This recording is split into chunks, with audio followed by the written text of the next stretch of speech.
देखिए, बिहार में लगभग नीतीश कुमार जी के नेतृत्व में नक्सलिज्म खत्म हो चुका है। कुछ लोग अफीम की खेती करते थे, उस पर भी लगातार कार्रवाई किया जा रहा है। प्रीपेड मीटर का स्पष्ट मानना है कि जिनके घरों में लगे हैं, यदि बिजली बिल अधिक आया तो तुरंत उसकी इंक्वायरी का आप आवेदन दीजिए, तुरंत जांच होगा और उससे संबंधित तुरंत कार्रवाई भी होगी। इन दिनों बिहार की राजधानी पटना के खादी मॉल में चल रहा है खादी सेवा पखवाड़ा, जहां खादी को बढ़ावा देने के लिए डिप्टी सीएम सम्राट चौधरी भी खादी मॉल पहुंचे और खरीदारी की। इस दौरान डिप्टी सीएम सम्राट चौधरी ने मीडिया से बातचीत करते हुए कहा कि महात्मा गांधी जी के आदर्शों को पूरी तरह प्रधानमंत्री नरेंद्र मोदी जी के नेतृत्व में भारतीय जनता पार्टी ने अपनाने का काम किया है। लोकल फॉर वोकल के लिए एक मास्टर प्लान के तहत खादी के उद्योग को बढ़ावा देना है। बिहार में लगभग सीएम नीतीश कुमार जी के नेतृत्व में नक्सलवाद खत्म हो चुका है। अब कुछ अपराधी बचे हैं जो उस इलाके में नक्सली के नाम पर वसूली करने का प्रयास करते हैं। महात्मा गांधी जी के आदर्शों को पूरी तरह नरेंद्र मोदी जी के नेतृत्व में भारतीय जनता पार्टी अपनाने का काम किया और स्वदेशी हमारे देश में बनने वाली चीजों को खरीदारी के लिए और खादी के उद्योग को बढ़ावा देने के लिए, क्योंकि भारत के चीजों को यदि भारत में लोग नहीं पहनेंगे तो भारत में जो उत्पन्न होने वाली चीजें हैं उसकी बिक्री कैसे बढ़ेगी। लोकल फॉर वोकल, देश के यशस्वी प्रधानमंत्री नरेंद्र मोदी जी ने इस देश में लोकल फॉर वोकल के लिए पूरी तरह एक मास्टर प्लान के तहत खादी के उद्योग को बढ़ावा देना है। ये एक प्राथमिकता और महात्मा गांधी जी का सपना था इस देश के एक एक व्यक्ति खादी पहनने का काम करे। ये स्वदेशी और दुनिया में यदि स्थापित होना है तो अपने चीजों का ब्रांडिंग देश के लोगों को करना चाहिए, इसकी कल्पना करता हूँ। सम्राट जी, एक बड़ा बैठक है दिल्ली में, उसमें आप शामिल होने जा रहे हैं। बिहार की तरफ से क्या डिमांड है? लगता है कि बिहार में भी नक्सल गतिविधि है और उसे खत्म करना है। बिहार में लगभग नीतीश कुमार जी के नेतृत्व में नक्सलिज्म खत्म हो चुका है।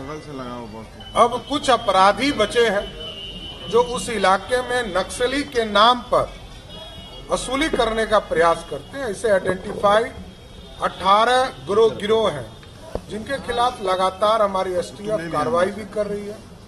कुछ लोग अफीम की खेती करते थे, उस पर भी लगातार कार्रवाई किया जा रहा है। तो इसलिए नक्सल के ऊपर देश के माननीय गृह मंत्री जी की जो बैठक और समीक्षा है, वो चिंता है कि इस देश में पूरी तरह नक्सल मुक्त भारत हो, तो इसमें बिहार पूरी तरह सहयोग करने का काम। वहीं सीतामढ़ी में दुर्गा पूजा पंडालों में तलवार के वितरण की खबरों पर डिप्टी सीएम सम्राट चौधरी ने कहा कि ये कोई परंपरा नहीं है। लोकल संस्थाओं ने अपनी बात रखी होगी। विधायक से लोकल स्तर पर संस्थाओं ने कुछ मांग की होगी जिसे उन्होंने पूरा किया होगा। इसके अलावा स्मार्ट प्रीपेड मीटर के मुद्दे पर सम्राट चौधरी ने कहा कि किसी को भी स्मार्ट मीटर से समस्या हो तुरंत आवेदन देना चाहिए। जिनके घरों में प्रीपेड मीटर लगे हैं, अगर बिल अधिक आए तुरंत जांच का आवेदन दीजिए, तुरंत जांच होगी और कार्रवाई भी होगी। देखिए, ये लोकल संस्थाएं कुछ अपनी बात रखी, ये कोई हमारा प्रथा नहीं है। लोकल स्तर पर कोई डिमांड्स हुए होंगे माननीय विधायक से, तो वो लोगों ने पूरा किया होगा। स्मार्ट मीटर में बड़ा स्पष्ट है, किसी को भी प्रॉब्लम हो तुरंत आवेदन दीजिए, तुरंत बताइए। और प्रीपेड मीटर का स्पष्ट मानना है कि जिनके घरों में लगे हैं, यदि बिजली बिल अधिक आया तो तुरंत उसकी इंक्वायरी का आप आवेदन दीजिए, तुरंत जांच होगा और उससे संबंधित तुरंत कार्रवाई भी होगी। सरकारी भवनों में भी लगाने का आप लोगों ने ऐलान किया, लगता है 1,83,000 घरों में लक्ष्य अगले 29 दिन। एकदम हम लोग धीरे धीरे सभी स्तर पर इसको ले जाने का काम करेंगे।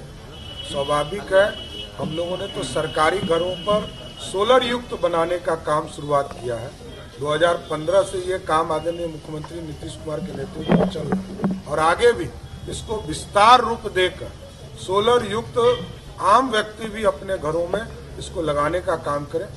बता दें कि बिहार के राजनीतिक गलियारों में स्मार्ट मीटर को लेकर सियासत गरमाई हुई है, तो वहीं पक्ष और विपक्ष के बीच जमकर बयानबाजियां हो रही हैं। Bureau report, Punjab Kesari TV. हमसे जुड़े रहने के लिए हमारे YouTube चैनल को सब्सक्राइब करें और नई वीडियो की नोटिफिकेशन के लिए बेल आइकॉन को दबाएं। अगर आप ये वीडियो Facebook पर देख रहे हैं तो लाइक जरूर करें और ज्यादा से ज्यादा शेयर करें। धन्यवाद।